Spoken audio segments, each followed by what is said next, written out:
Hello everyone and welcome to episode 30 of UK League Chat. This time we're joined by God, I can't even say it. Team Singularity coach Torok. Torok, how's it going? Oh, right, yeah, decent. Glad to be here as always, really. Good Always happy stuff. to be on the podcast. Nice. Glad to have you again. We've kind of like we're back we're in like a bit of a groove of return guests now because we had I think like the first 25 or so episodes we managed to get a new person every time, but then it's bound to happen eventually. We'll start bringing people back on as they're still around the scene. So I think we had Pad and now you. I think that's the only two so far, but they're happy to keep having you on as long as you're in and around the UK, so it makes sense. Um, so yeah, we obviously got you on to talk about this split with Singularity, which for those watching, obviously know that it's not gone as planned. I presume. I doubt there was a plan.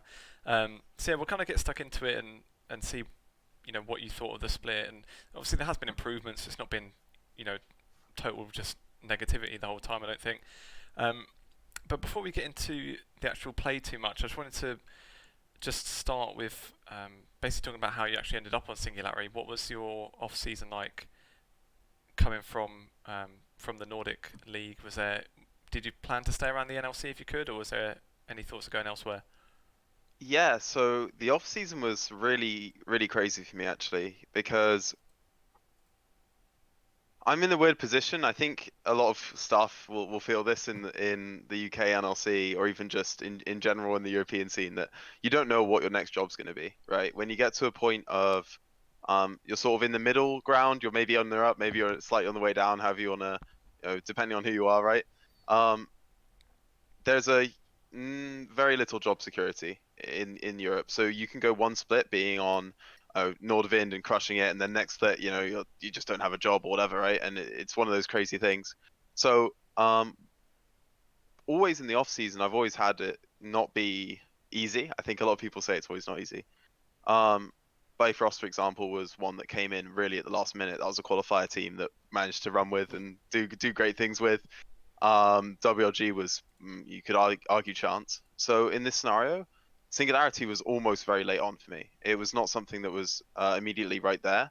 I actually was working with UKLC org before that point, but contracts hadn't come down and things weren't coming together. So it was really a judgment call that time, and it was, oh my goodness, I've been asked to come into the NLC. I think maybe I can do something really special here, and yeah, okay, let's take the chance and go with it. And that was really how it came about, which maybe not the most picturesque, but that's how it is, I suppose.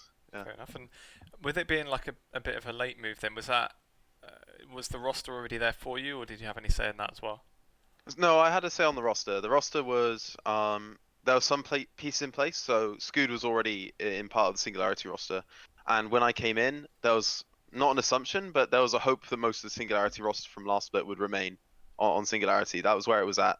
But what happened was I believe every player was given a chance to explore their options, and they obviously went elsewhere, right? So Vayu stopped playing, Rai went to Riddle, you name it, Nilly, ENCE, etc., right? So we ended up having to rebuild from the bottom up, and I think we went through a lot of rosters because it's quite late on, and there was a huge brawl for players. And eventually, we had our set roster. It didn't always come together, and then we had one more final roster, crazy roster swap in like the last 2 days, which ended up with our final one. So you may not call it picturesque again, but yeah, I did I did have some hand in the roster as it goes. So Yeah. yeah. So We've heard sorry. about that a lot from a lot of like coaches and stuff like that, about how, especially as it comes to like the end, like because Yeah. everybody was open, everybody was kind of like, oh, I've got like 4 or 5 different options, and so Yeah. we've talked to coaches in the prime. They've said like they've had like A to like F of like options from each position of what they would get No if kidding. these people weren't going on. No kidding. I think we went through 6 rosters from just bidding war of they're giving more, they're giving more, they're giving more, they're giving more, they're giving more, and on the last 3 days of the NLC, it went all the way through, and then and then you're like but I mean, it wasn't like the end of the world. I'd say like at the end of the day, when you're looking at all these players, you have these roster iterations in place because you know that this can happen, right? And it's not. I think every team always wants to push the upper boundary, and you also understand that there's where you're realistically at and everything. So it's not something to complain about. It's just a realistic situation that this is what happens in esports at the moment. people do like to wait till the last minute because they know that prices will fluctuate, usually in favor of players, and that's just how it goes, right? So I think it's completely fair that players do it, but it is also a panicky scenario for staff. Yeah. Do you notice it? Was it like particularly bad this split then, or compared to other splits that you've coached in, maybe with the merger, or was it Yeah, just kind of I always can. like that? Yeah, because I think all the orgs wanted to. When there's a new league, every org wants to come in and be like, "Whoa, yeah, we're the new big boys on the scene." You know, you're feeling me, yeah. Like when the LCS starts, EG come in and they're like, we're gonna spend big, and then the new org joins, Dignitas come in, they're like, "Yeah, we're gonna spend big. We're gonna put 2 mil on Huni," right? Like every time there's a. So when you can imagine if you get a new league, there's yeah, you're going to get every team is trying to push the boundary, get the best players, and that leads to it becoming very, very competitive. Unless you're the academy or you're a team at the high end who can just say, we will outmatch any of these teams. We don't need to be worried at the end of the day. So yeah. Hmm. So then, once the roster was actually finalised, then where did you kind of see yourselves? If we're talking like tier lists kind of thing before the games have even been played. There's, I think it's hard to say. I think you always need to envision yourself as a playoff team. I think it's wrong to say you never come into a team and you're like, yeah, you know what, guys, we're gonna be sick. That's not what you're aiming for. But I think realistically we should have been a full fifth place team. I don't think we should have been relegation. It maybe sucks to say that, but I think we had the individual ability on this roster that if things clicked, if things went the way we wanted, then absolutely we could have been that playoff roster. And I still believe that because let's say we got this roster together and we didn't have the roster brawl and we had 4 weeks before the split scrimming rather than maybe a week and a half, I think it was in the end of the day. And then we come into those first matches versus Godsent and ENCE, who have been practicing for the longest in the league at that point, aside from the academies, and we actually sweep those, we're at a good level. Then, I mean, the split's entirely different immediately, right? So I'd like to imagine that that if things came together faster, then we could have 100% been there. Yeah.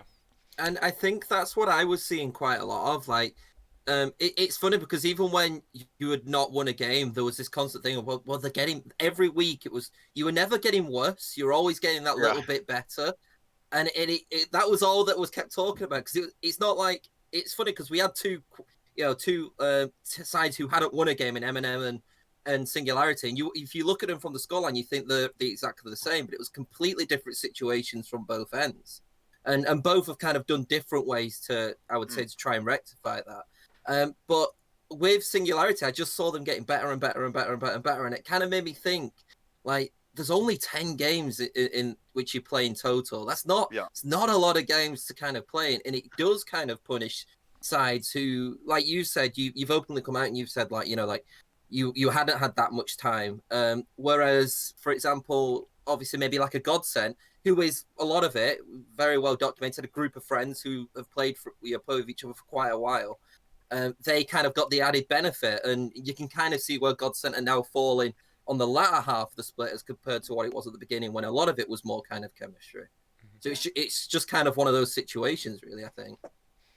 What are your thoughts on the kind of the format in general then? Because we spoke to a couple of people that sort of said a similar thing, like what Tom's was saying there. With the short season, it can be really punishing, and it is hard to see too much progression.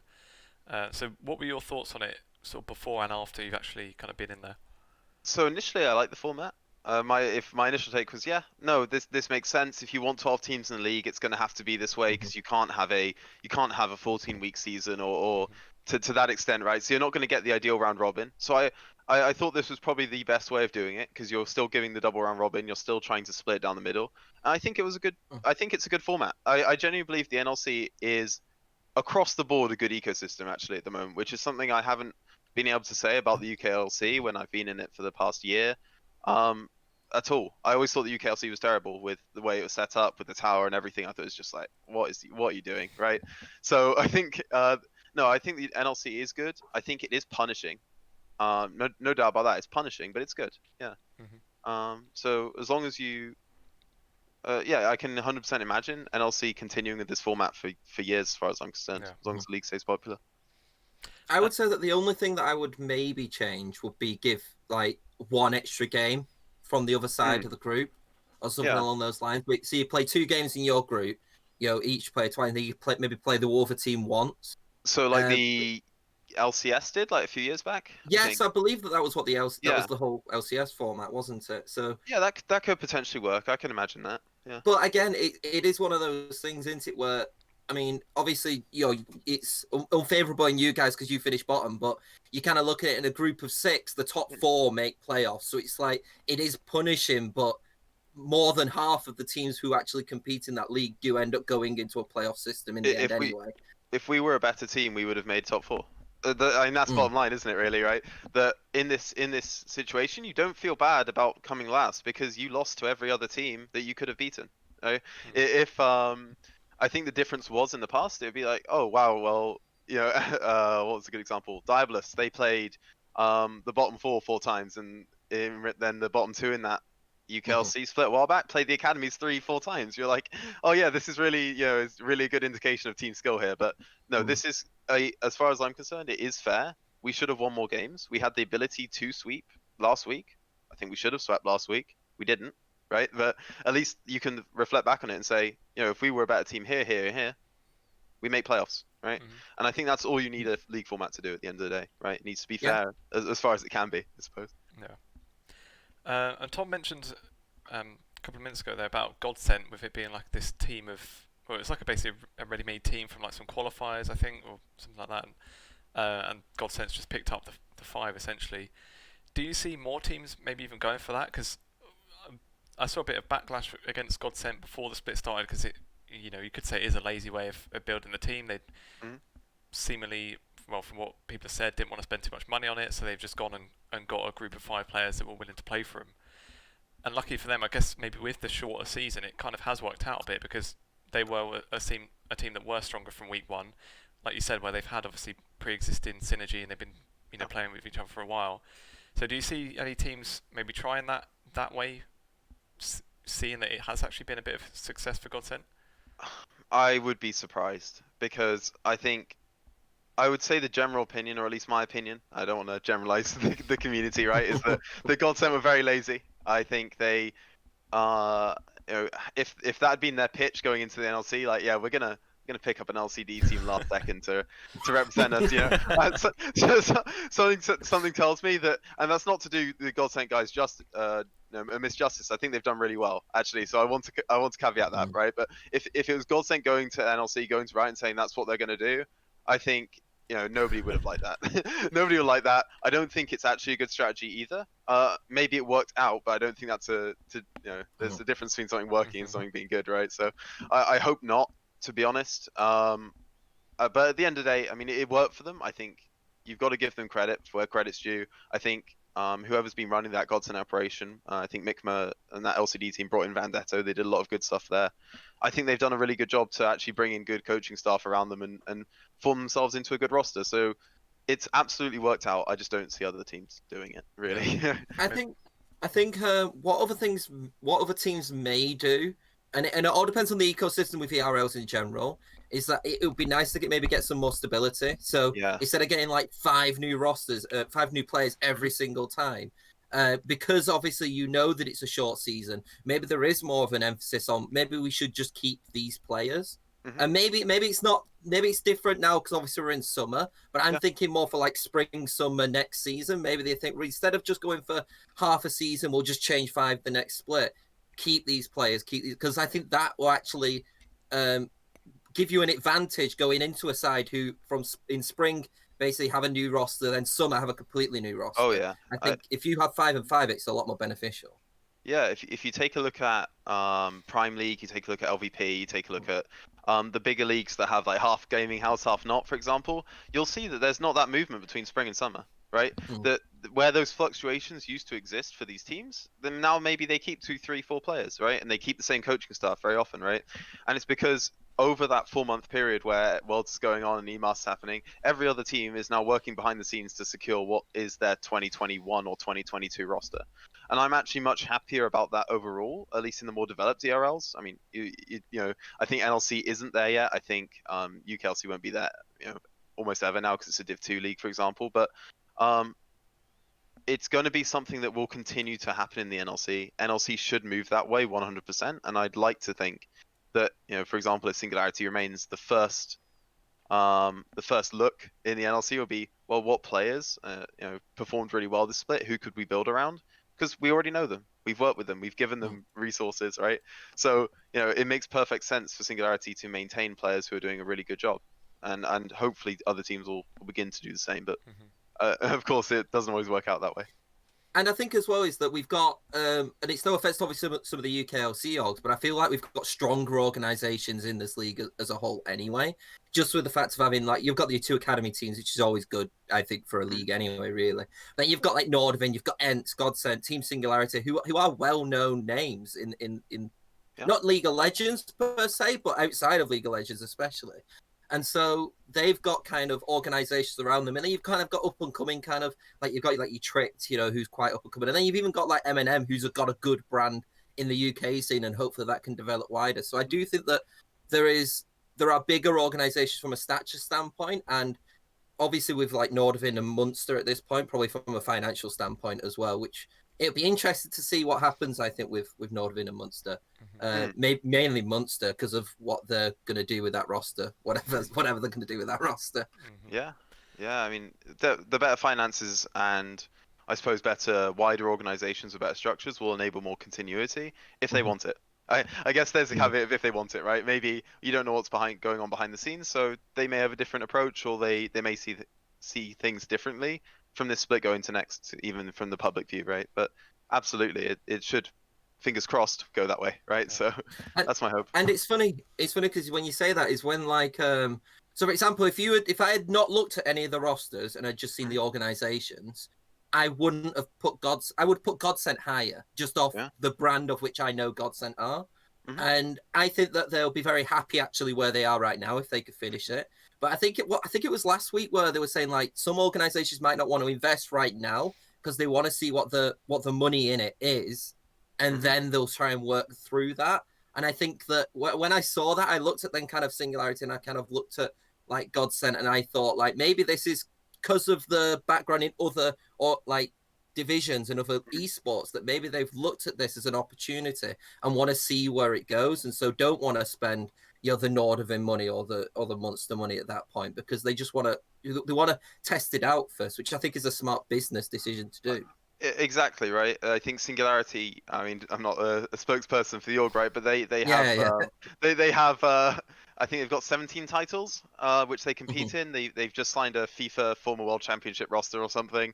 They're making a lot of moves elsewhere at the moment, and League has always been one where I think they were bitten in League 2-3 years ago by there was definitely an event where there was an issue with management inside League, and it went all the way through the org, and it was it made them pull out entirely, right?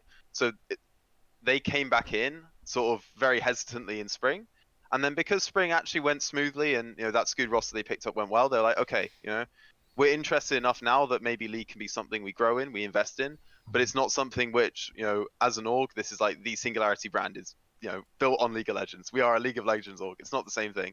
So I'd hope to see Godsent invest more because they're an incredible CSGO organization and they could do a lot of good stuff in League.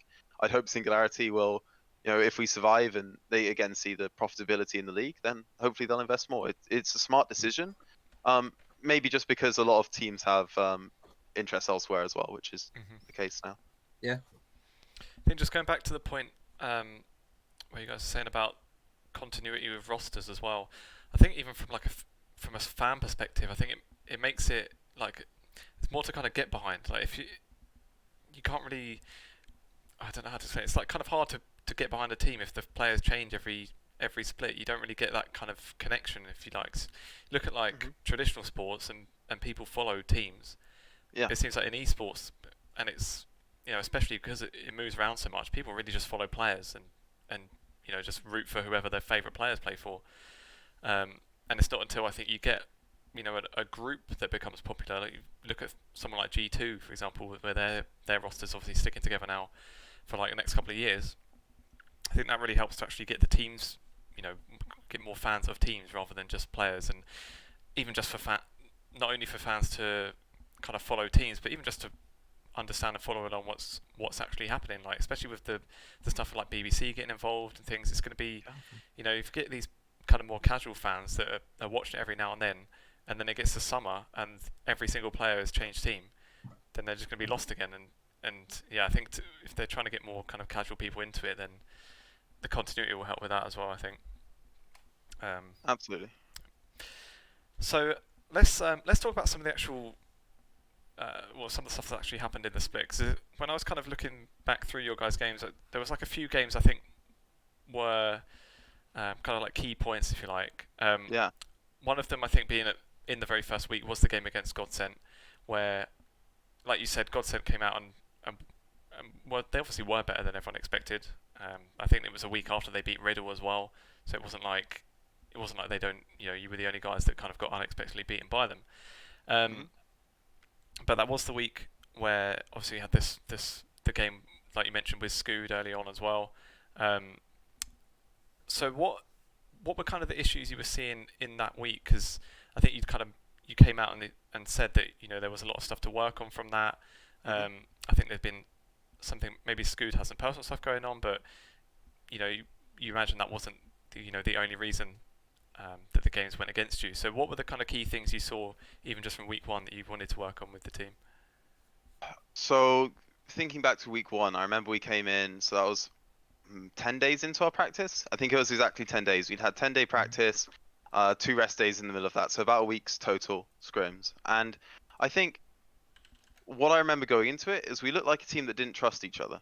That was the biggest bottom line, was that we weren't sure if Scood was doing this, would Vrao follow in afterwards? If Vrao if Vrao was making a call at the moment that we maybe haven't even seen before, because we've only played 16 games at that point together.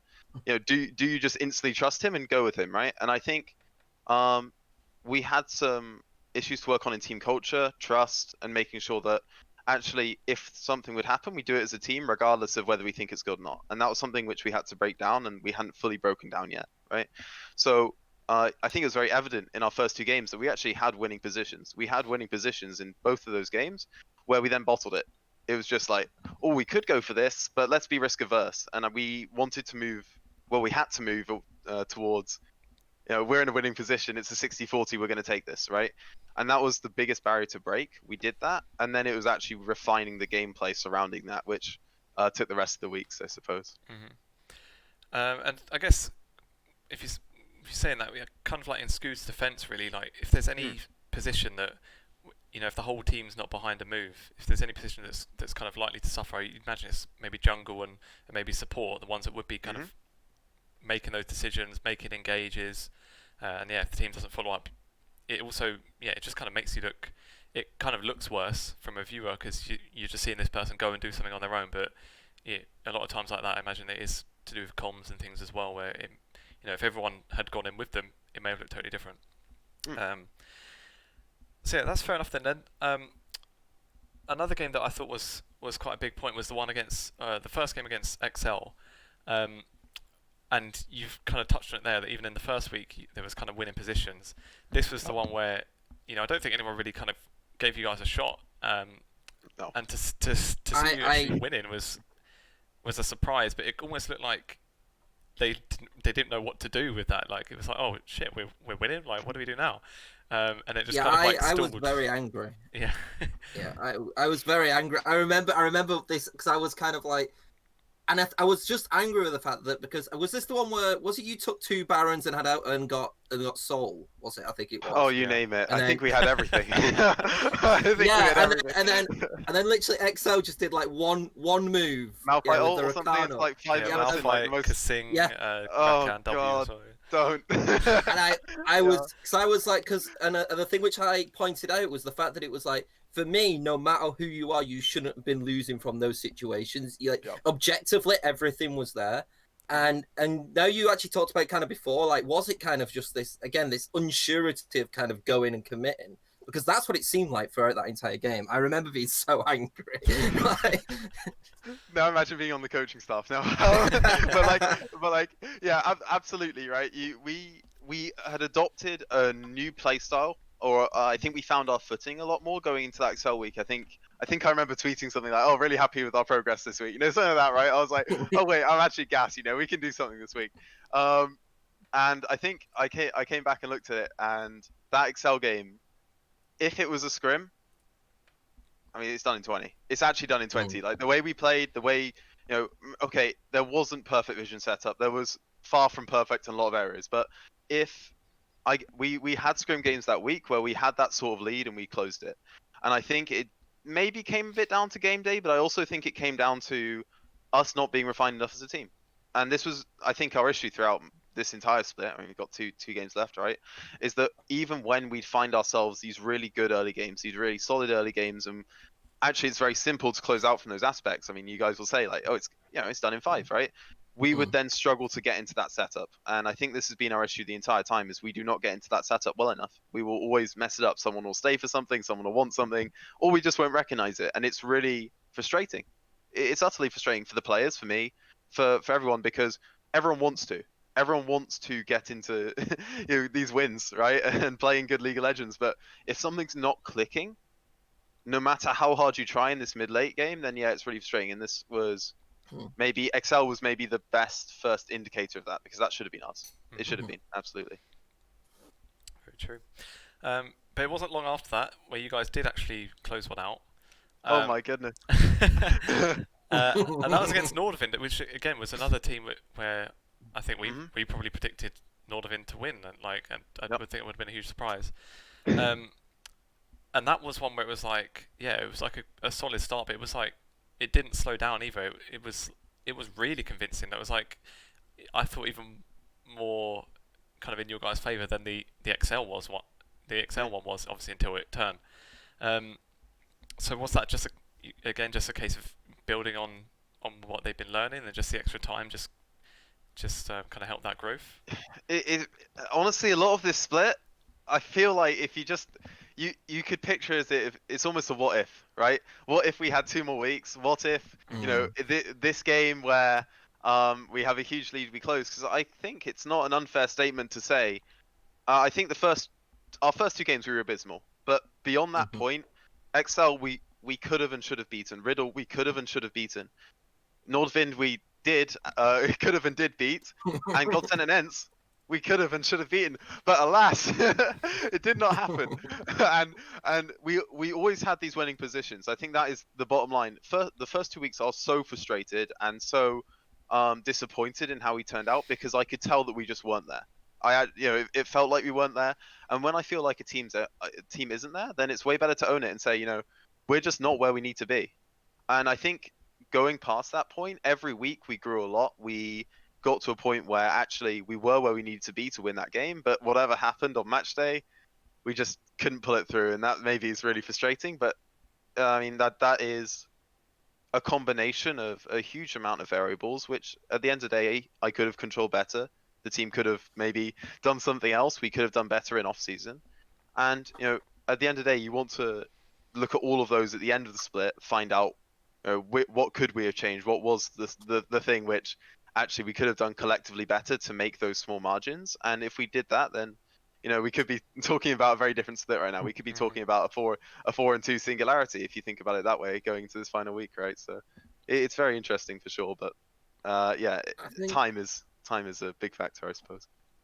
I think one game which I do want to talk about, is because nobody got to see it, was the Godsent Singularity game. Like, how, before you go into the game itself, because obviously I've seen your expression there. Like, how frustrating was it, kind of, to have a game scheduled and then suddenly it's be like, right, you're gonna have to play on Monday, because like, and I know that didn't Munster, Riddle and BT, they played on Friday, did they? So it was Saturday, so I think one played Friday or Saturday, yeah. Was it just frustrating knowing that kind of like you just had to get this very crucial game, let's be honest, moved to a completely different day, and how difficult was it to kind of get people ramped up for it? So I didn't find it hard to ramp people up, because I think there were 2 ways you could sell it, right? There's the one, you sell it to the team, great, they had to prepare for 1 opponent this week. We had to prepare for 2. We've now got 4 more days of preparation. That's the way we saw it, right? Or that's the way we targeted it as a team. From a personal standpoint, we were flying. We were flying going into that game.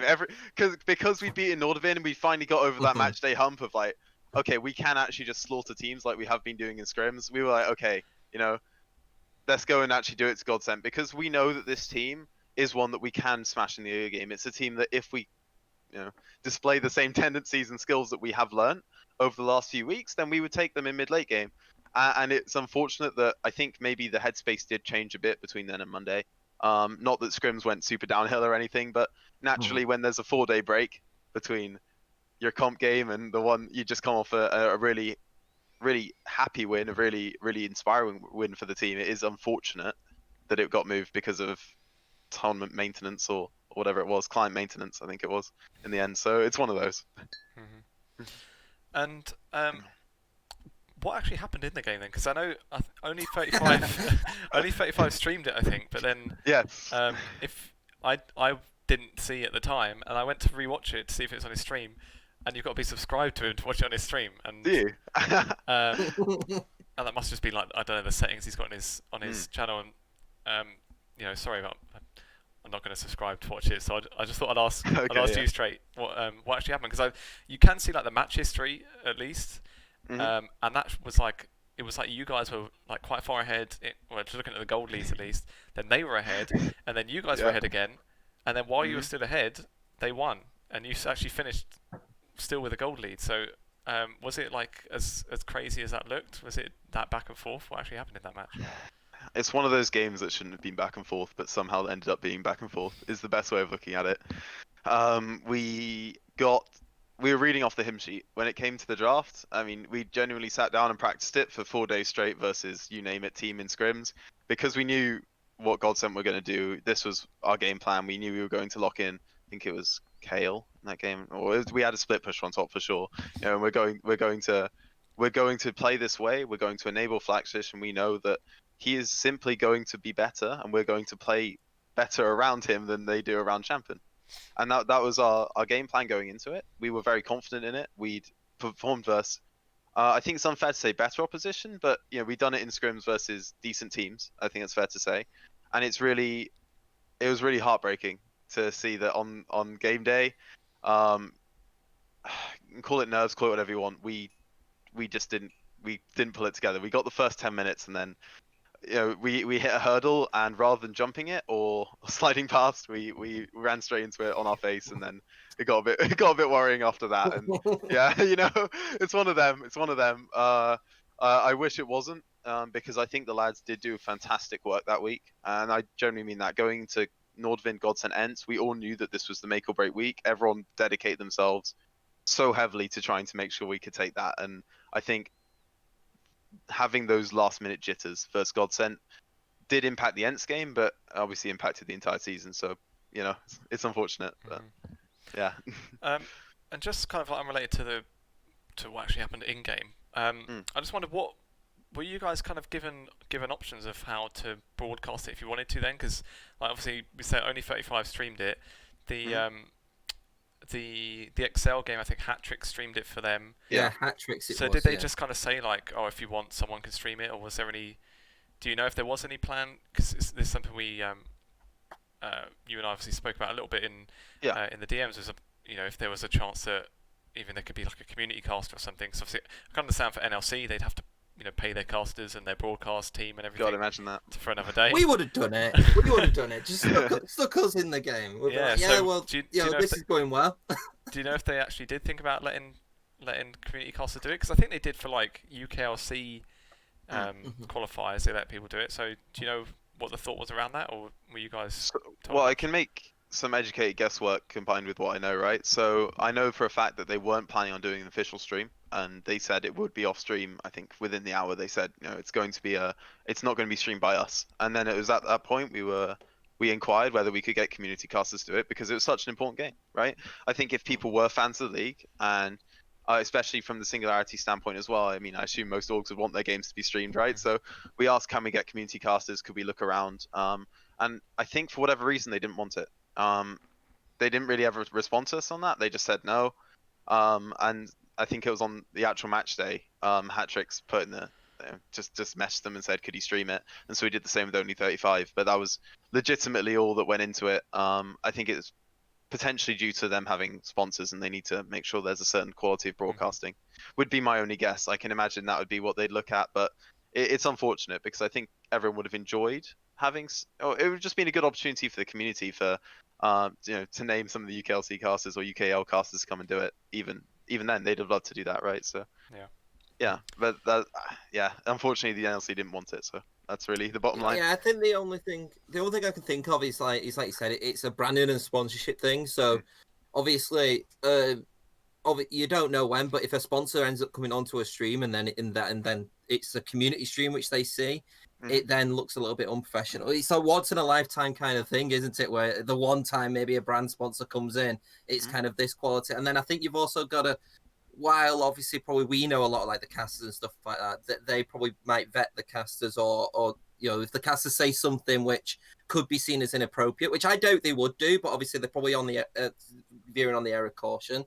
That they obviously everything that happens with the casters could affect the league's image as a whole. It's a very like traditional sports way of looking at it. That's the only thing I can think of. I do agree though. It would have been nice to have seen it because like both of these games were what like the Riddle BTXL game was so interesting. Just I would have loved to have watched that anyway, and the fact that BT had lost to Riddle prior to that before anyway, and then obviously the Godsent Singularity game. It's two quite big orgs outside of League of Legends, and it's what was a relegation playoff fight at that point.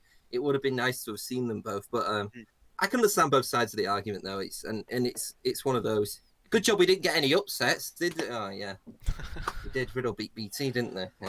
Yeah. Not the upset we wanted. Not the upset we wanted. True. And then, so I think it's like with that loss to Godsent then, is it because of head-to-head that you guys are locked in 6th now? Because obviously it's only 2 wins behind. Yeah, I presumed it would have been that.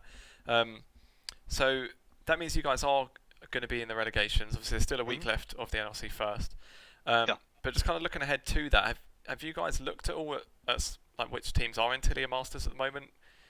Is there anyone that you think could challenge or not? Because I kind of had a look through, just kind of skimmed over the rosters, and to be honest, there wasn't really people I knew on there, but without being involved, without being involved. Vipers. Yes. Well, at least on the player side, I wasn't too sure of anyone. But yeah, I'm not like too involved in the Nordic scene anyway, so maybe that's why. But was there anyone that's kind of on your radar that you got to look out for?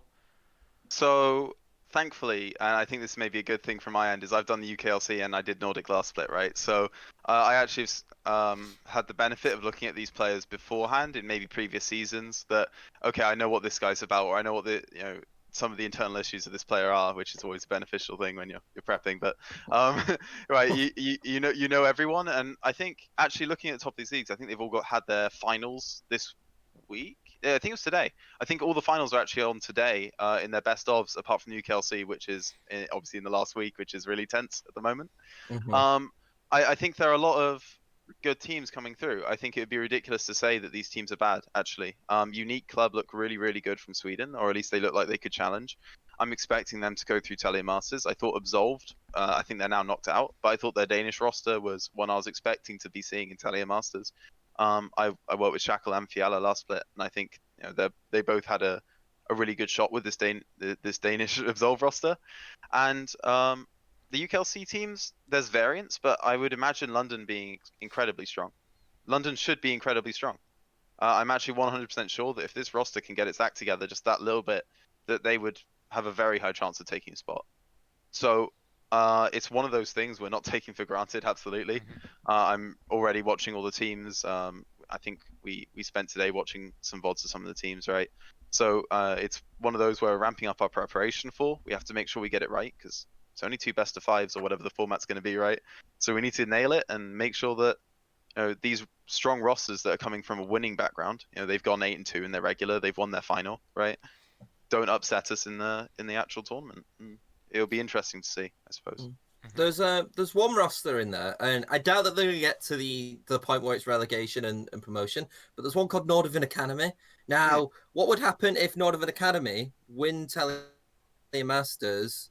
Do they go into a promotion relegation playoffs? Yeah. And then what happens then if they end up winning that? Does that spot have to be bought at that point? As I understand it, I doubt that it's going to happen. But quote unquote, as I understand it. So maybe this is not correct, right?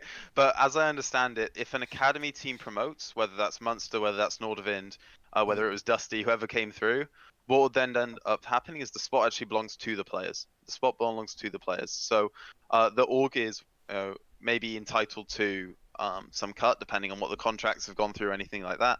But you don't get Nordavind Academy in next split. You don't get alongside Nordavind. That won't exist. It'll be It's the bidding war sold then on to after another that. team. It'll be sold on to another team. I think similar to the UKLC, whereas like you have to keep 3 out of 5. Maybe that would imply, but I don't know if that's true. But it's definitely that the spot is a player-owned spot, and that's why maybe some of the academy teams, especially in the UK, were not dead set on smashing it out and taking another spot in the league, right? It was like, we'll use this to foster very young talent that maybe will come 7th or 8th, but at the end of the day, the academy spot is not going to win us promotion or any huge amount of money, right? So they just decided that it wouldn't be that big of a deal, I suppose, for them, depending on how you look at it. So basically, what you're saying is that we'll see M&M Academy knock out M&M. Yeah, save the spot. Barrage 2.0. Yeah, that's the one. Speaking of M&M, oh, that's gonna go well, isn't it? Like the Twitter reactions on that is gonna be perfect, Yeah. Well, speaking of M&M, how do you rate yourselves up against them? Because they've kind of had it's like same but different split, you could say. They've struggled as well, but they've kind of gone the totally different route of roster swaps, which you guys obviously didn't. I suppose in their defence, they probably looked worse than you guys and weren't improving before they made the changes, and they have looked better since. So where do you kind of see yourselves against them at the moment? So I'm on the record saying, I think it was the Barrage podcast after the NLC, that I think M&M, if they started out with this roster, would be 4th, 5th, 3rd in that league. I'm pretty confident. I think their roster now is significantly stronger than what they started off with. It shows they're growing week on week exponentially, right?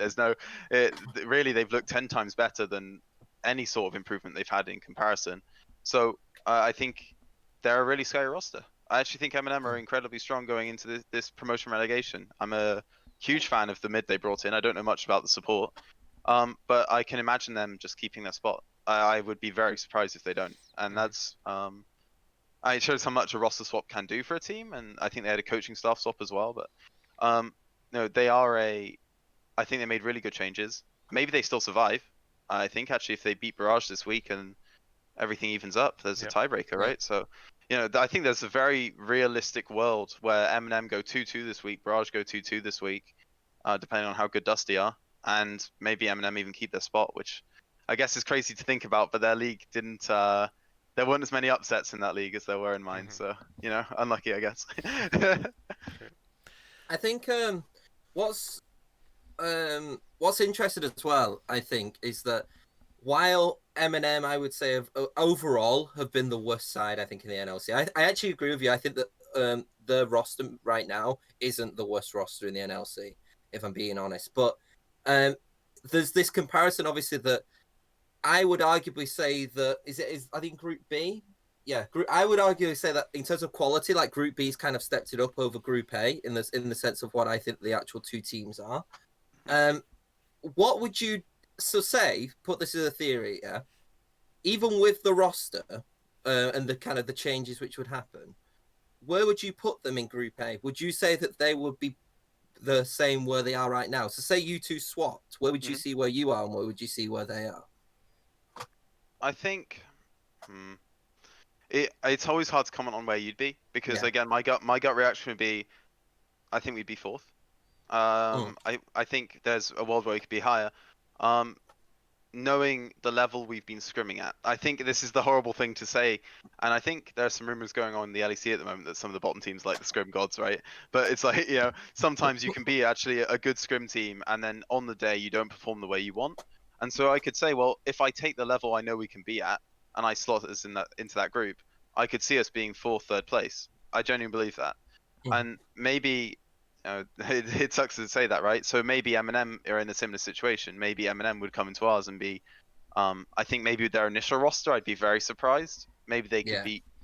I don't think they would have got much higher than us, to be honest, with their initial roster. But if they came in with the one they have now from scratch, again, it'd be 3rd, 4th.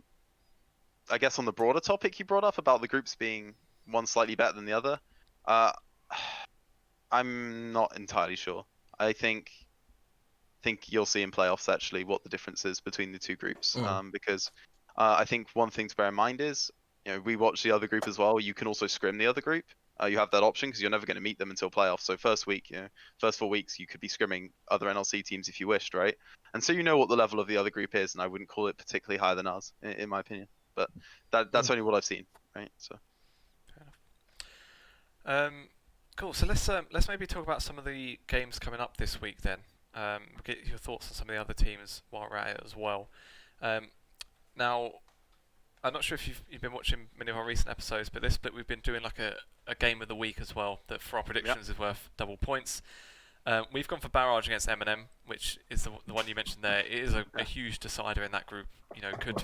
Could make or break promotion playoff hopes and relegation fears as well, which is crazy. So so that'll be our game of the week, worth double points. But let's crack on with some of the other ones, and like I said, get your thoughts on some of the teams. The first game... first, what's the points? Go on. You need to remind her that. Actually, I know where you are, so I think think you need. The viewers. I didn't have. I had a good week last week actually. I almost got full points. The only game I got wrong was Singularity.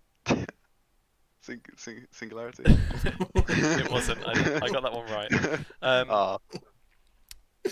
I don't remember. I can't find it. Anyway, I'm 2 points behind you, Tom. So don't get too cocky, right? Everything could change very quickly now. But our guests, Torok, are on 40 points, which is 3 ahead of Tom and 5 ahead of me. So you've got to keep it up. Or you could just do bad and let me overtake. That would also be good. So, well, let's see what we'll do then. So the first game we've got Nordavind against Riddle. What do you make of Riddle? Because they're a team that were like, looking at the roster, you maybe expect them to be a bit better than they have been.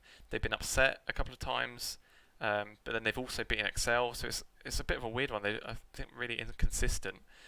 What do you make of their split? Riddle have an incredibly high ceiling. Will always have an incredibly high ceiling. That's the bottom line with that roster. They can be the Masters representative for the NLC, the split, if that roster can get its act together consistently. Honestly, because what you're seeing either the Riddle that is defaulting to, it'll probably just be fine, and we'll just pick Urgot in weird scenarios, and we'll just lay back and take some games like we don't care. And then we see Riddle versus Excel where all these players are turned on because they feel like that's the important game. And my understanding is that if the players are like that, and they are, that's what I've heard from a personality standpoint, then when they make it to playoffs, they'll do very, very well. I wouldn't bank on them to do very, very well in the league consistently, because I think it can be just a week-to-week thing, whether they're either feeling practicing and they're feeling playing well, or they're just not, honestly. So, I mean, they have an incredibly high ceiling. If they reach that versus Nordavind, they beat them. If Nordavind play at their good, consistent level, which they've demonstrated all split, Nordavind win. And it's all one of those, either way, I suppose. Yeah. You haven't picked though. Torok. Well, you asked me to comment on Riddle's gameplay, but I think I would give it to Nordavind, because I would trust consistency over the random shotgun most of the time. What about you then, Tom? I'm gonna go for. I do agree with the fact that I feel like Riddle are like a playoff kind of team when they get into playoffs, which they will do. It's not confirmed. It's actually not confirmed that they make it to playoffs, but it requires something special. Where Nordavind I think are because of head-to-head or something like that. But I think that Riddle are gonna win this, because I think as it's getting closer to playoffs, I think that this is where they're gonna start ramping up. And a team, to be fair, possibly if it was a team like ENCE, maybe I would see them taking it a little bit more easily. But because like Nordavind could be seen as like a contender in the playoffs anyway, they'll probably want to see what they can do against them, like they've basically done against XL the entire split. So I'm gonna give it to Riddle this one. I agree with you. I think that in terms of consistency, Nordavind have been better, and it breaks my heart that I'm going against Mummers. But like, I do think that there is, I think that Riddle are probably going to snatch this one. I was just about to comment about that as well. Can't believe you're doing that, Tom. Hey, but Doxy's good. If Mumus is going to lose to someone, Doxy's a good person to lose to, right? Well, I'll Apart from when he faced Godsent, because that was horrific when he faced Godsent. But I'll that's take fine. your place then as the Mumus fanboy this week. I'm gonna go for Nordavind. Again, I think it is like you said, Torok. It is maybe like the more kind of like the safer pick, really. Like Riddle, is you kind of don't know what Riddle you're gonna get, I suppose. So yeah, until we see that consistency, I think I'll go for Nordavind. Um, then game two is an interesting one. It's yourselves against Excel, and I was actually not too sure what to predict. Not just pandering because you're here, but like the last game against Excel was good, and it's like you guys you are in relegations now, so it's one of those like maybe the pressure's off. You can just play with the freedom now. Excel have looked shaky. They might be overconfident because they see this team's relegated already. We can focus on the other game. So You're also 5 points back behind as well. exactly, yeah. Just Also that. So yeah. I have actually got Singularity written down already. So I'm taking the chance. Tom's going to be mean, I think, and go for Excel on you, Tom. No, right. So I'm gonna say yes. I am gonna go for Excel, but I'm also gonna say that. How many times have you seen a game where kind of like you've got like top versus bottom, and it's kind of like you have that upset, and in these games right now, especially in Group A, like anybody could be first at this point, and it's a very crucial to see if, say, a side like BTXL slips up against Singularity, which, like we said, Singularity should have beat BTXL in the first time. There's no denying that. But I do think because it's that close, again, I think that this will be one. BT will want to go 2-0 and will want to top this group because I think that they will want to try and avoid Fnatic rising like the plague. And I know obviously they've guaranteed top 4, but I think that in turn they'll probably be looking at that group and think, well, let's get the best we can out of that group and get the basically finish first. Because let's be honest, if you're an academy side and you're not finishing top in the regular season, I think that's obviously if you win the split and go to E Masters, that's different. But then if I think it shows kind of that you're underperforming there anyway.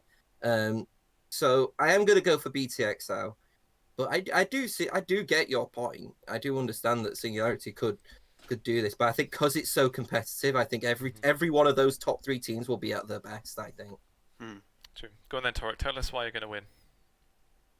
We have we've got a good game plan going to XL this week. I think we're really comfortable, and this is one of those scenarios where, again, I'd say we're comfortable with what we've been doing, and it's something different. It's something which maybe we haven't been doing all split. I think it might catch them slightly off guard, and I'll be very happy if it does. Obviously, this game doesn't actually matter for us, so I guess there's that. But I think it matters a lot for how we're gauging our performance going into the relegation, and maybe, and that's not just me talking BS just to make the last week more interesting. We really want to see how good we are compared to Excel, because we have been making a huge amount of progress. We have the ability to beat these teams, and I would like to see it culminate for the players, if nothing else, by the end of the split, that we could have hit this. We could have done a lot better, and they could have been so much more proud of themselves for the work they put in, which I think has been the one constant. And you can say that you beat BT and Nordavind. So we're the best team in the group, that's clearly it. Yeah. Something like that. Then the game after that, then we've got Godsent against ENCE. I'm going to go for ENCE.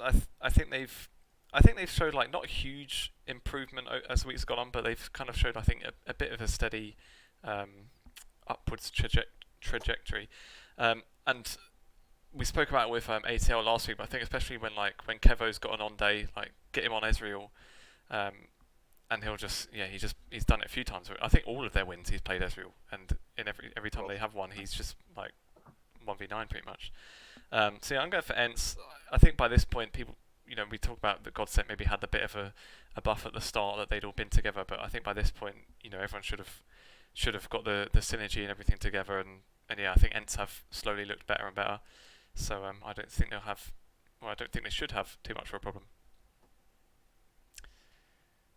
Does anyone agree? Yeah. I agree. Yeah, you're completely right. Like, there nothing to add because, like, you look at it like Godsent were 2-0 in the first week, and then of basically only won one game. Then after that, and this isn't.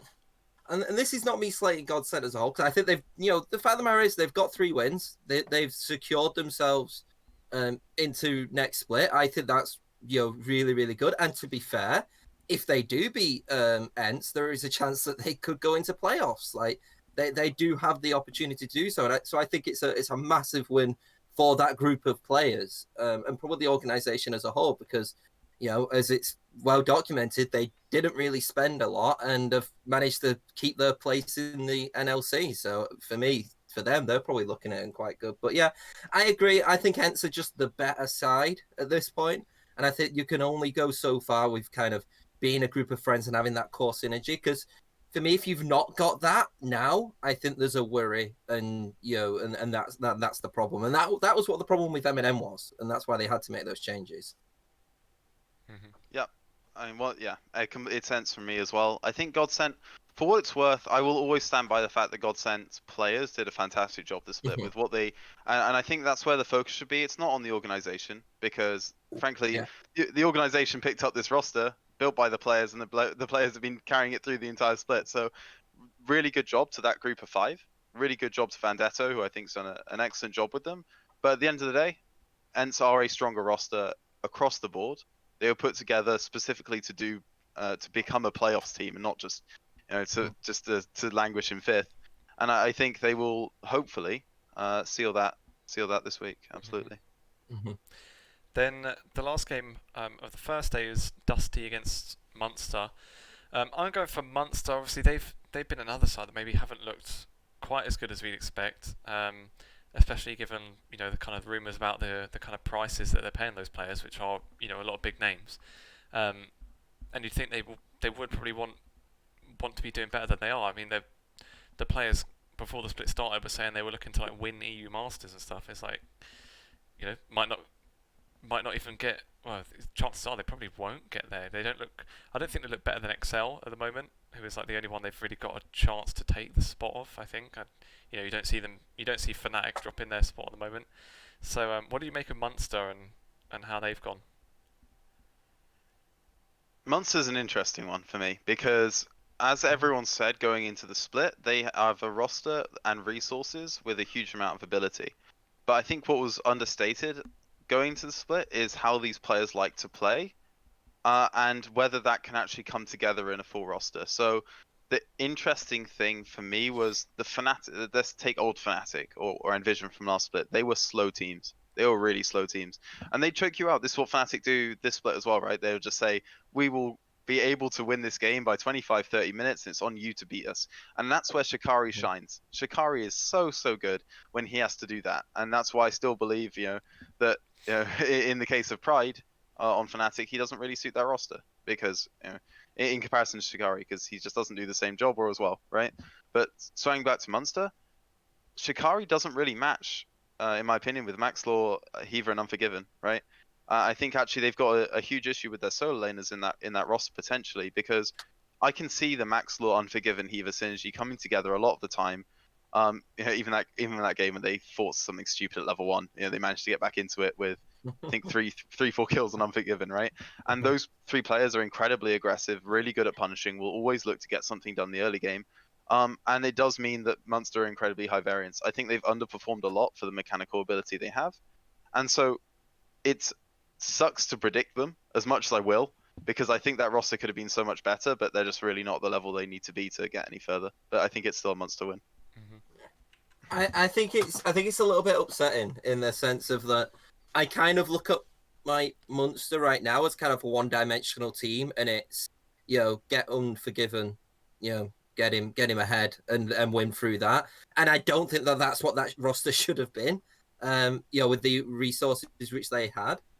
To flip it onto Dusty, I do think last week Dusty looked okay against Fnatic Rising. I actually think I slated him I think about 3 weeks ago, saying that I just don't care about Dusty. I looked at Dusty and I was like, there is nothing I really was invested in.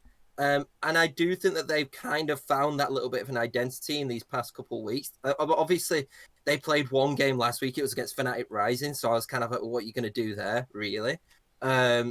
So I do think that they probably look better than what the scoreline is actually foreseeing right now.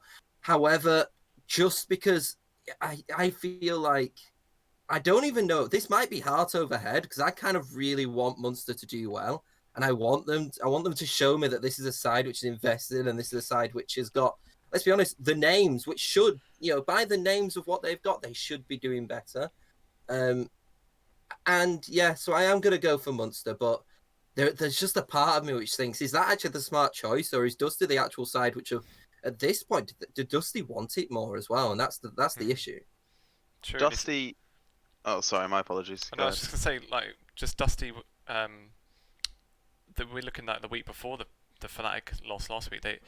Those 2 wins they got the week before were 2/3 of all of their wins so far. So they, that should have been a huge momentum boost for them. You wonder whether the Fnatic one could dent them a bit, where they've basically had 2 weeks now since their last win. So yeah, they should be putting up a fight, and their playoff spot is not guaranteed at all. Like if Barrage beat M&M, they're level on wins, and then I think they play against each other as well, Dusty and Barrage. So I'm sure for Dusty's sake, they'll want to put up a good fight in that first game, and actually, just secure the playoff spot before they have to go against Barrage, rather than kind of leave it up to a 50-50. Dusty is a hidden gem this split.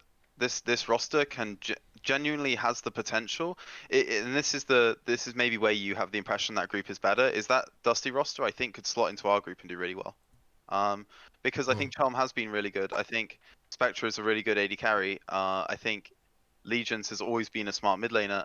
Coincidence is and always will be a great top laner.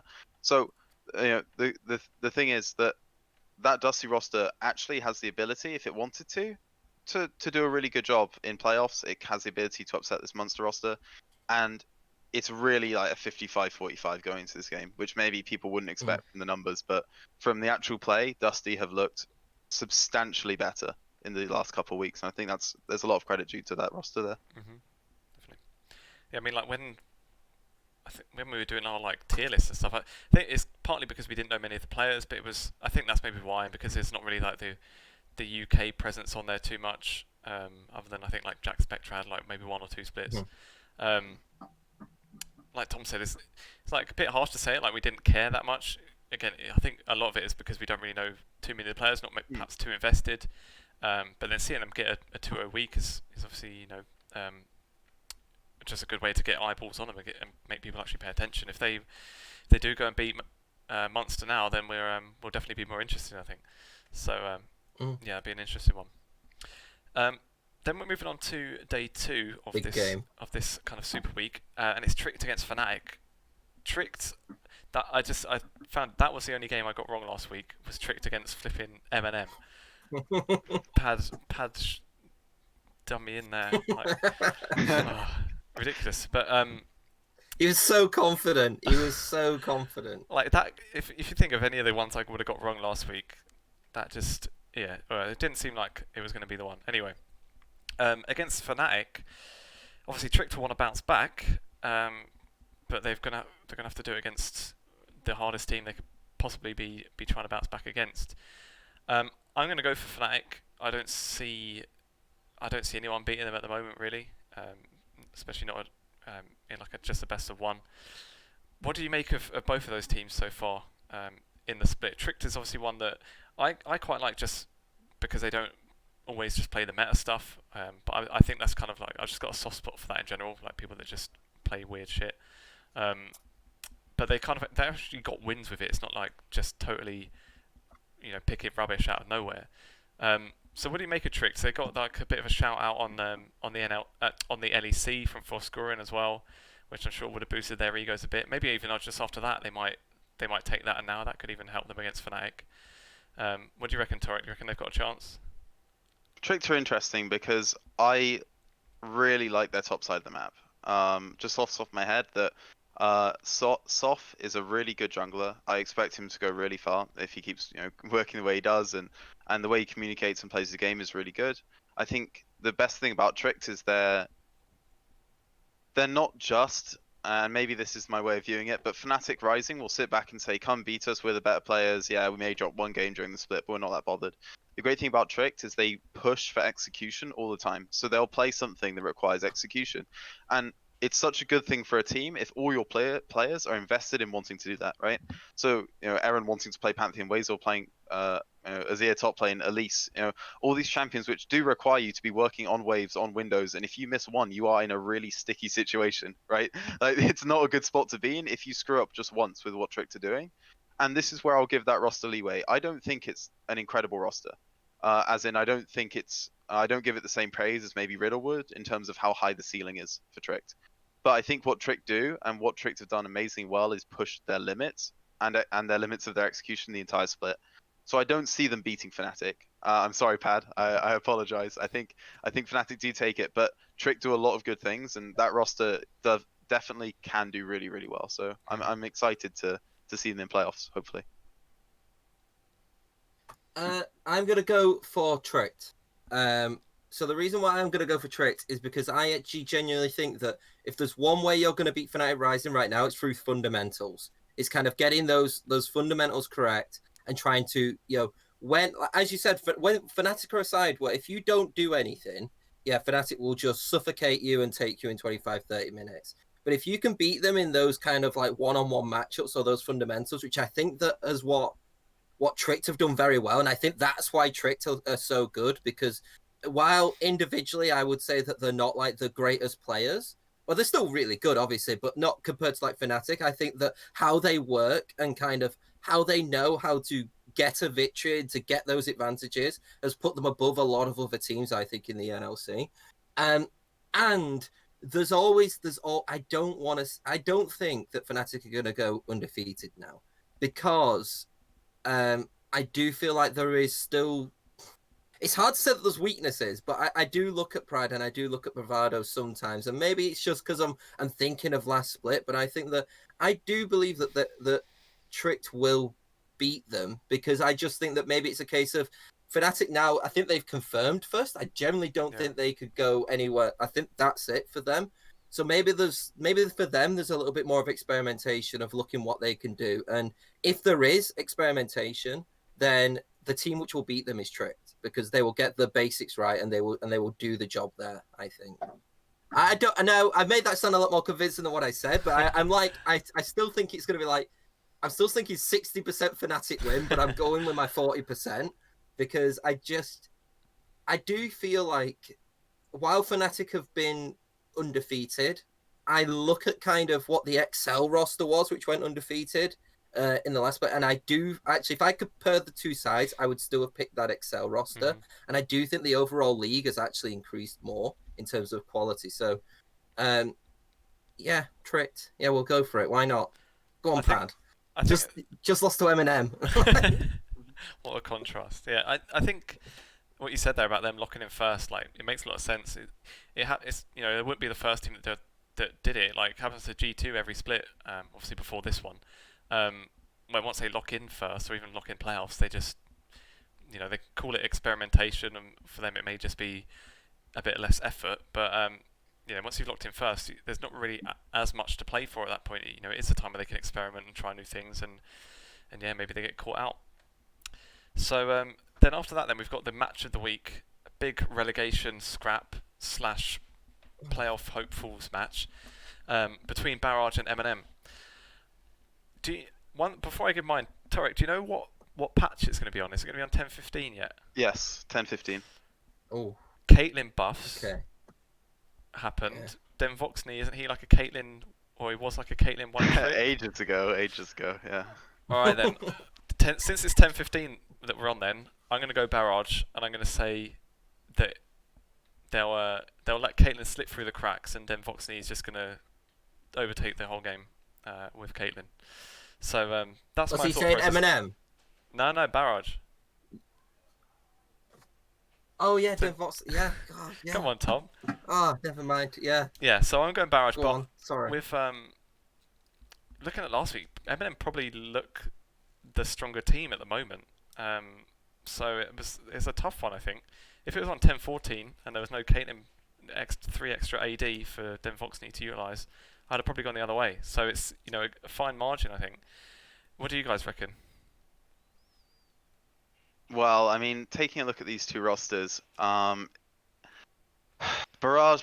I think Barrage might still survive and beat Dusty just because I think this roster is not bad. I fundamentally believe that this Barrage roster has a lot of it seems to have a good work ethic. I think Jadaran has looked a really solid rookie. I think we all know that Denvoxney, I mean, I think he had the highest DPM in the UM like last season or something. He's incredible AD carry. For some reason, things go right in the mid game for them. They always find good early games. They always look fine after you subtract their lead they found, but they always don't manage to make it somehow. I think that's the unfortunate thing with Barrage is I can see Singularity syndrome in them. They look like a team that has a lot higher of a ceiling, but at the end of the day they're not quite reaching it in their comp games. And M&M actually showed what their base level could be after like 1 or 2 weeks of practice last week. So I hate to predict against Freemy because he'll be in my DMs later tonight, but I do think that M&M might take this one. They might just do it, so I'll give it to them. It's very difficult. Can I first say I'm very glad to be getting Denvoxney versus Monk, ADC versus ADC. I'm very, very much happy to see that matchup, just a little. And I do think that that's where it's going to be decided. I do think it's going to be a bot lane focused matchup at this point, because the M&M have got back into this focus of kind of, well, we'll focus kind of on Monk, and Eli Wood, I think he's looking very, very good. And I've never heard of that guy before, but I think he's fit into that side, and I think they've got more synergy now than what they'd had in the previous, and they've only been playing, I think, was it like 2 weeks together or something like that? Probably been scrimming and stuff like that, but in terms of competitive, I think it's only been 2 weeks, that roster as a whole. So it's the case of, do I think really that M&M have got a better roster than Barrage right now? Because I actually do think that in terms of synergy-wise, I don't think M&M are that bad. I'm going to go for... It's really difficult. It is actually a really, really difficult game, and there's 2 points in it. So do I just go like Barrage because then I don't Trying to don't lose to you? but Then if I pick Barrage, then Guess could potentially just win the game. No, I'm gonna go for M&M. It's hard because I do think that in terms of the strength of the squad, they've really impressed me with how they've made their roster changes, kind of made that big transition, and they did beat Tricked. While obviously there might have been questions, I think it was more, I would say that Tricked kind of beat Tricked more than M&M kind of beat Tricked at that point. But at the end of the day, you still get the result, and you've got to capitalize on those mistakes, and you've got to win the game through it. Yeah. But I'm actually going to be very worrying. I'm going to worry, about Barrage, because I do think that if they do lose to M&M, I don't want to see them in relegation, but it makes me worry that could result in them kind of, going into like a little bit of a relegation battle. And against Dusty, it could be quite difficult. But yeah, M&M. If you think to the relegation series, like if let's say it was Singularity and M&M that both get in it, those are both teams that have been actually getting better going into the relegation. They should have more confidence. Barrage could, are a team that have been, well, I don't remember when they even won their games. It was like, they're not exactly, I don't know, it don't sound harsh. I think it was perhaps this week in reverse. It was just the run back, M&M and Dusty, yeah. I think.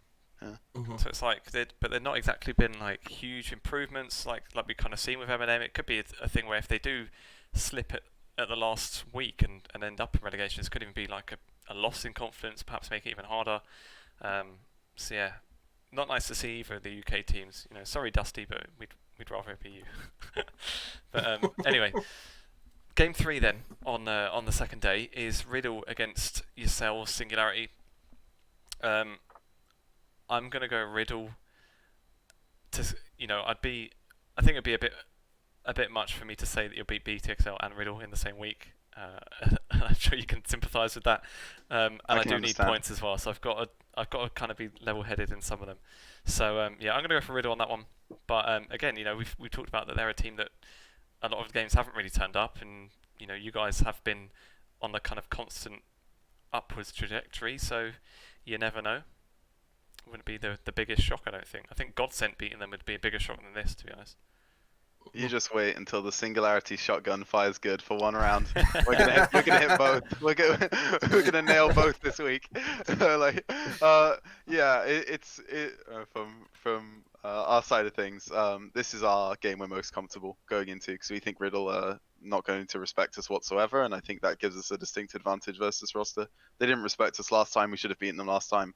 If they don't respect us again, then I'd be very happy about that, and I'll gladly take the W because I think we are at a better stage than when we played them in week 3, week 4. I'm gonna go for I'm not gonna lie with you. Yeah, I'm going for the timeline where Riddle topped the group, right? I'm gonna go for Riddle on this one. Yeah. Which kind of shows where my next my vote in 2 games by is gonna go. But I do think that Riddle are a very, very excited side, and they're a side which I think will thrive off confidence as long as being that playoff ready side. I think if they kind of get that confidence, I think they'll do really well. And it will remind me a little bit of when Envision last split, when they looked good and they were confident, you thought they could beat kind of like any of these academy sides, maybe a bar BTXL, well, so basically Fnatic. but they were a side which thrived off that confidence and off that momentum. And then it kind of just dropped off for them. But I do think that Riddle are a better Envision at this point anyway. But yeah, I think that sorry, Torok.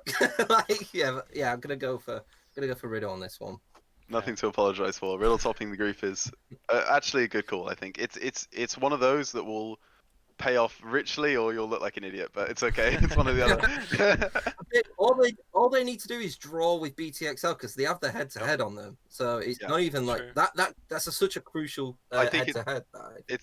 Absolutely. I think Riddle. And this is Riddle's ceiling's incredibly high. If you're banking on them hitting their ceiling, then we don't beat them on their ceiling. And I don't think many teams beat them on their ceiling. I'm banking on them not being on their ceiling, so depends how you look at it. Yeah. All right, then after that, then the last game on that day, we've got Nordavind against Godsent.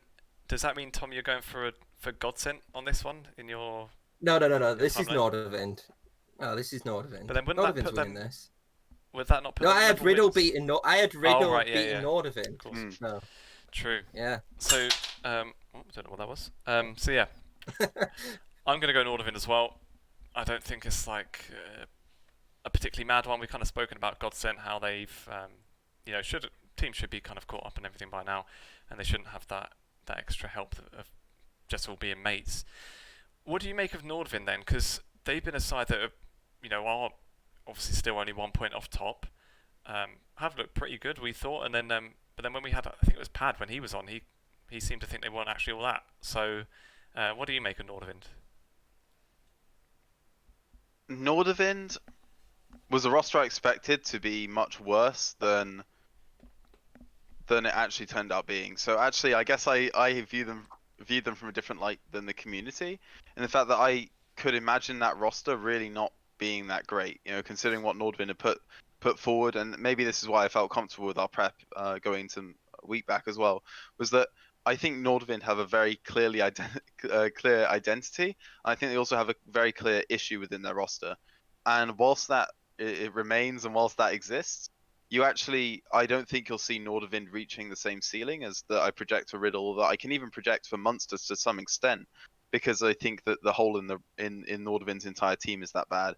And so maybe that's the one thing to say about Nordavind, is maybe that's why Pad is so confident against them. He thinks that that's a very exploitable hole. If you play Nordavind playoffs, you know what to do.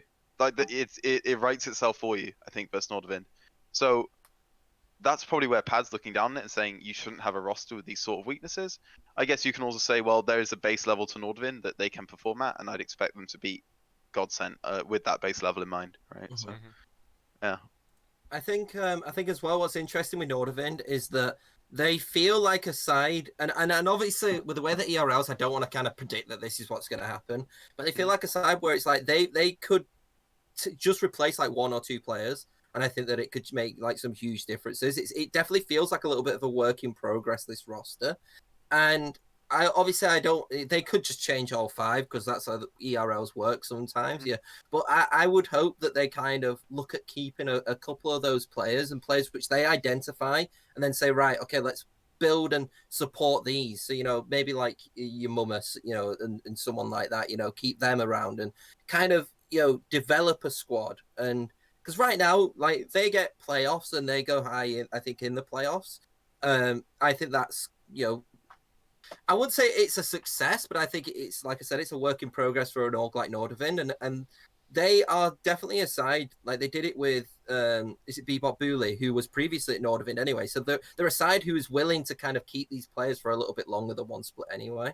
Just develop it. I don't think it needs changing. I just think it needs developing a little bit more. True. And then after that, then we've got so this week an extra round of games as well.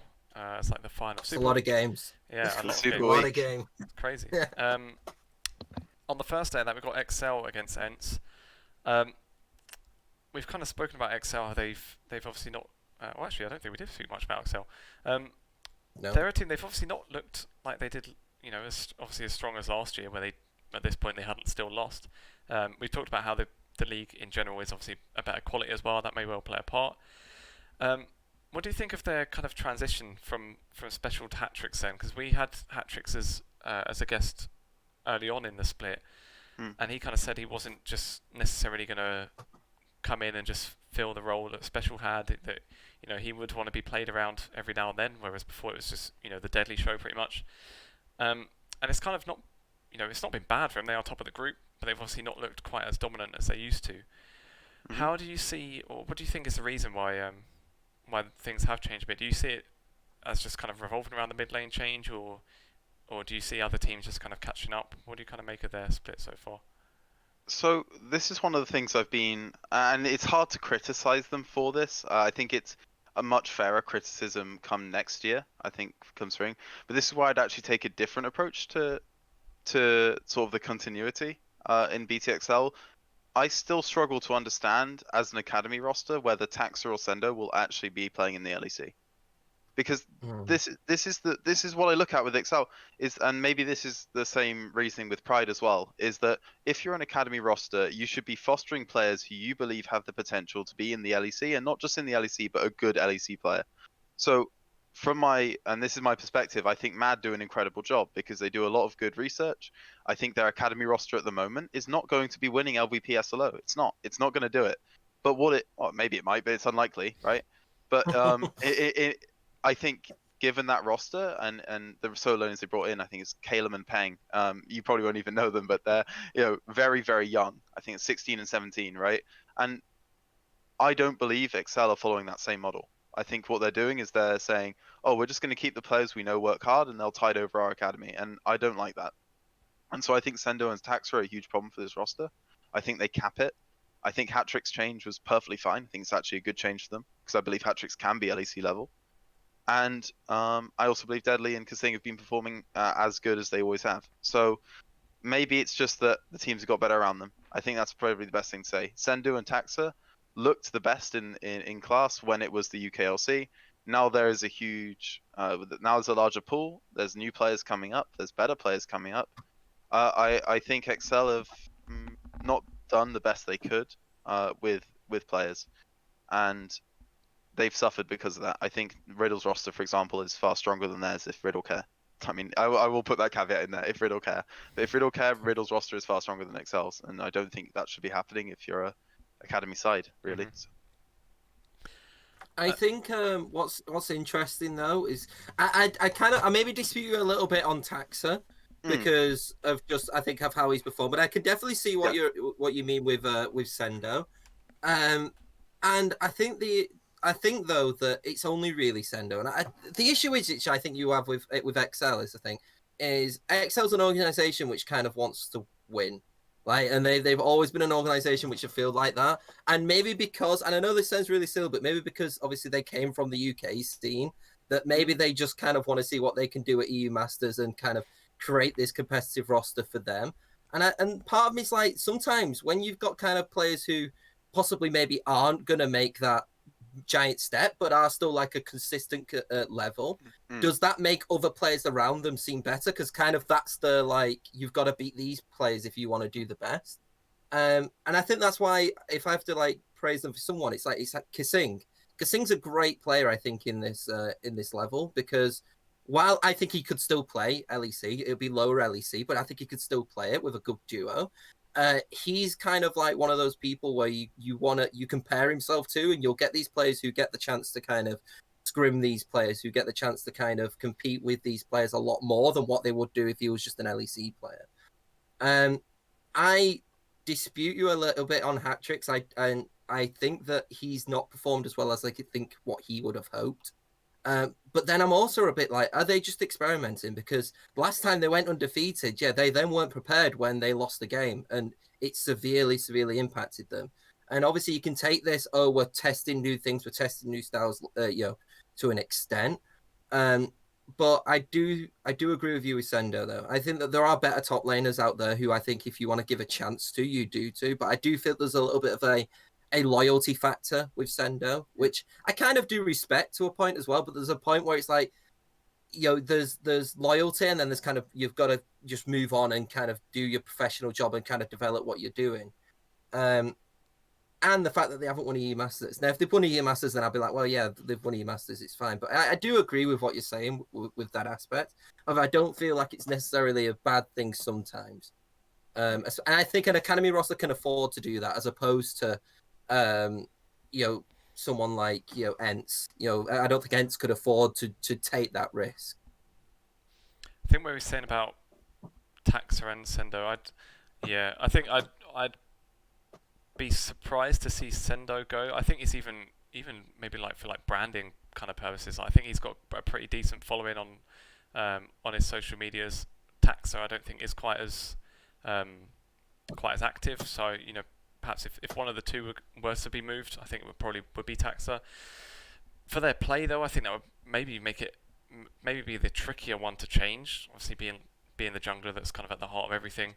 But yeah, I can see what you're saying. Like they probably are at a bit of a limit now. There are two players that have been on that, not on the academy, because they were obviously on XL before they're even in the LEC. So they've kind of been at this level now with XL for like 3 or more years, I think even. So yeah, I get the idea. Like if they're not making a move to kind of push them up to LEC now, you imagine they probably never are. So it may just well be XL aren't looking to use the academy side for actually fostering talent anymore. It might just be to try and win the UK. So I think they are, but to an extent. I think they knew what roles they want to kind of replace in the future, and they looked at it. So Special was when they signed Special, like they were always thinking about putting him in LEC anyway, and that was the reason why they probably kept him in the academy, because there was always that feeling of, well, if he performs very well, we'll give him that shot and we'll give him that chance to go over there. And I feel like that's what Deadly is also looking like as well. I think that they kind of look at certain roles and think, right, we'll put good players around them, and he's the person who we're kind of going to foster and see where we can push up to. To go with like the Fnatic reasoning, I think that was the main reason why I think Shikari and Prosper, were not, well, they got not kicked out, but you know what I mean? They weren't at Fnatic at the end, because I do think Fnatic kind of had that thought of, well, we'll try Pride, we'll try what was Targamus at the time, and then became Bravado, because I feel like that they kind of had that realization of, right, are we gonna have Shikari in Fnatic, or are we gonna be able to sell him to another LEC side, or are we gonna have Prosper? And they ultimately said no in their opinion, and that's why I think they're trying players like that. Sometimes it doesn't work out as well. I think that Pride maybe is a player where I think while I think he's performed very well, I don't think I can't see him in an LEC with the way he's being right now. I think he needs a lot more development, if anything like that. And maybe similar with Bravado, but I do think back to the XL point. Yeah, I think that the keys for them are Deadly and hat tricks, and that's what they're focusing on. And I think they're going to get like really solid players around them to improve them, I think. Makes sense as well. Let's talk about this actual game then. They're against ENCE. I'm going XL. We talk about the different problems they may have had. I still think they should have enough about them to beat ENCE. it could be. You never know. If XL beat you guys, then they've locked in first. Have they? No. Are they still? Well, shit. You never know then. Well, they've still got stuff to play for then. There's no way they're gonna lose to ENCE. So yeah, I'm going XL. Anyone doing a brave pick for ENCE? Yeah, I'm going for ENCE. I think ENCE will win. I think ENCE have consistently looked like, recently anyway, a little bit of a stronger side than what they were. They were a side who I kind of, when we did the tier list at the beginning, I had them like C tier. I think I was quite unfair actually now seeing them play. I actually think that from a branding standpoint, if you give it from a branding standpoint, it's A tier. But I think that actually, I think I don't want to slate the side a lot, but I feel like all right, I'm gonna have to say this politically correct. I think. So I don't think ENCE particularly thought that this side was going to be as good as it was. They kind of looked at the branding first and then thought, well, we'll still have a decent performance and we'll stay up. I think what's actually happened is they've actually got a better side than what I feel like they ultimately have. And I think a lot of that might have to do with the coaching, but a lot of that has to do with Kevo as well. When Kevo's playing well, he's playing very, very well. And I think he's a player where I think he thrives off kind of games like this sometimes. So I am going to go for ENCE. I am going to say again, it is very much an upset, but I am not confident in BTXL actually to say, okay, they're going to smash this game. And I feel like with ENCE are a team which are the benchmark and could take it from them. Yeah, I think it's still Excel for me in this matchup, just because again I do think Excel have that good consistent level, will maintain that good consistent level. But ENCE do deserve credit. I think Taiki and Kevo together have performed really well this split. Always been rocks to that roster, and I think that's what will oversee them or push them into being that playoff side. So absolutely. Cool. Then going on to the second game on day 3, we've got Munster against Tricked. Obviously, two teams we've kind of covered now. So we'll just give our thoughts on this game then. I'm going to go for Tricked. I think it's a tough one. I was a bit kind of in the middle on this one. I've just gone Tricked. I don't really know. It's kind of just a guess, really. I really couldn't split them, to be honest. It's battle for second, really. I would say that this is a battle for second. I'm gonna go Munster.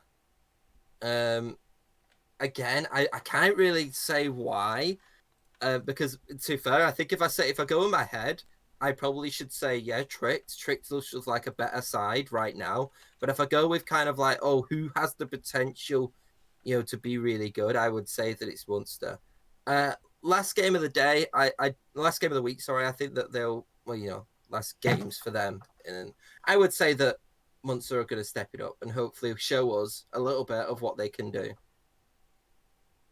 So I am going Tricked, and I do actually have a reasoning for this, which I think I do need to have a reasoning for it to justify it, even based off roster and everything like that, because Tricked, especially around jungle mid, are just a really good team. Their jungle mid synergy between Aaron and Soft is point blank good, will always be good, and will fundamentally not change from being bad or good match to match. And what I'd like to bank on here is that actually Maxlor and Sebex, and this is probably my biggest gripe with Munster, is that I don't think their solo laners or their top side performs nearly as consistently or as well as they'd like. And I'm a big fan of Wazor, Aaron and Soft. So I really think that unless Heaver and Unforgiven, mainly Heaver actually has the game of his life, which he's very capable of doing, as we've seen. I think Tricked will beat them around mid jungle and push leads out from there. So yeah, I'll give it to you, Vad. Good luck. In fact, I'm going to change the Tricked because I did have them beat Fnatic Rising. So yeah, I'll go Tricked as well. Yeah. I just realised that as I had them beaten Fnatic Rise. I can't have them losing to Munster then. That'd be too much.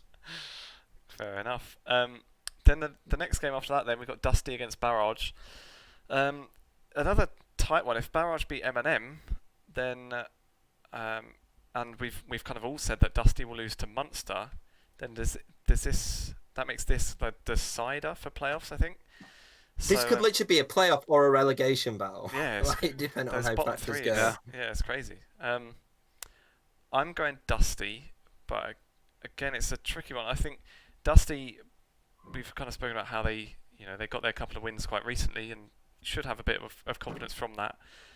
Barrage, on the other hand, perhaps haven't improved too much. I think going off form, you'd probably say Dusty, and it's a team we probably were a bit harsh on sort of early doors. Mm. We didn't expect much of them. We didn't really think too much of them, and they've shown that they were kind of stronger than what we thought, at least. So I'm going to go for Dusty on that one, but I think it will be a close one, especially if Barrage do, if they do win their earlier game against M&M, and Dusty lose theirs, and it's anyone's game from there. It's obviously a huge match. What do you guys reckon? Go on, Torok, you first. I couldn't tell if you were going to go or not. No. Right.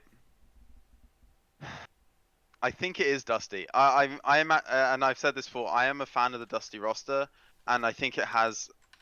I'm always a fan of a roster that has a high ceiling, and I will always see Dusty as having that ability. Whereas if I placed Dusty in playoffs, and I think this is my justification in my mind, if I placed just Dusty in playoffs right now versus most of my group, I would give Dusty at least the respect that I think they would take. Or would probably win. I think they'd probably win versus ENCE or Godsent right now. Whereas if I think I stuck Barrage versus ENCE or Godsent at the moment, I feel less confident. So rather than matching them maybe versus each other, I think that Dusty is overall just the better side. If they turn off on the day, I think Chelm could have an absolute field day in this matchup. And if that happens, then Jadran will have a really hard time of playing his scaling game because he will just be out-tempoed by... you will just get out-tempoed by Dusty. And I think that would be Barrage's biggest issue. You might just see a 20-25 minute sweep. It's difficult. I'm gonna go Barrage. So I think the issue which I have in predicting Dusty is kind of the fact that I think Barrage might want it a little bit more. Because this could be for me like a make or break game for Barrage. If I'm going by the way that I've predicted and saying that I'm like 100% correct. So at this point, like Barrage are in serious trouble, and so Barrage will definitely need to win this game because they will know that if they don't, they're tied with M&M. And so for me, when your backs up are against the wall, I think that sometimes in some teams that's when they play their best, and for me, that's when I feel like Barrage might actually play the best game they've done. And they will see this game as a winnable game for them. The issue is, I think both sides will also look at that. And it kind of sucks because, like I said, I've actually turned around kind of my thoughts on Dusty. And I've said that actually now they look like a solid side who kind of, have found a kind of what the play style they want to play. And it would suck for them to go 0-2. But I think the way that I would have is that they would still be in playoffs anyway.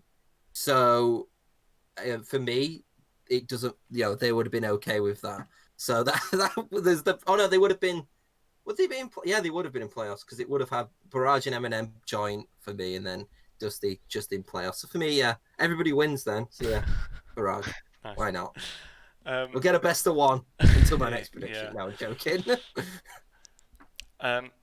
Then we've got the last game of the Super Week and the last game of the regular season will be Fnatic against M&M, the best performers of the split against probably the worst performers.